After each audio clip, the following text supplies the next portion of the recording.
Stage set 2. Let's see what Tom Rodrigoz was doing. Did Tom Rodrigoz kill him? Detective Miller sat across from Tom Rodrigoz, his expression serious as he prepared to interview him about the events at Melodrama High. Tom's hands were clenched tightly at his lap, his jaw set with determination. "Mr. Rodrigoz, thank you for coming in today," Detective Miller began. He's the new detective, by the way, after the Michael Jackson. I don't even want to talk about him. Yeah, probably. "I understand you were involved in a situation at Melodrama High School. Can you tell me what happened?" Tom took a deep breath, his mind flooded with memories of that fateful night.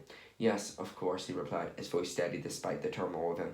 "I received a call about a disturbance at the school, and when I arrived, I found chaos unfolding." He recounted the frantic scene at the school, describing how Matthew had barged in, his eyes wild with rage.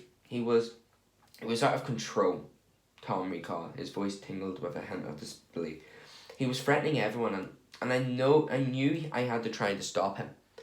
As he spoke, Tom's gaze drifted to the floor, his mind replaying the events of that night. "I confronted him," he continued, his voice streamed with emotion. I tried to reason with him, to calm him down, but he wouldn't listen. He was beyond reason." Detective Miller nodded, his expression sympathetic.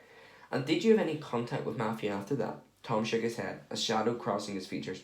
"No," he replied quietly. "After he left the school, I didn't see him again." The detective regarded him thoughtfully for a moment before speaking again.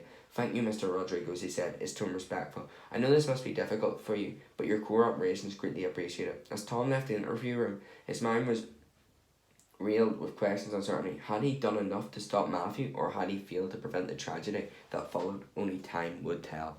Let's see the next interview.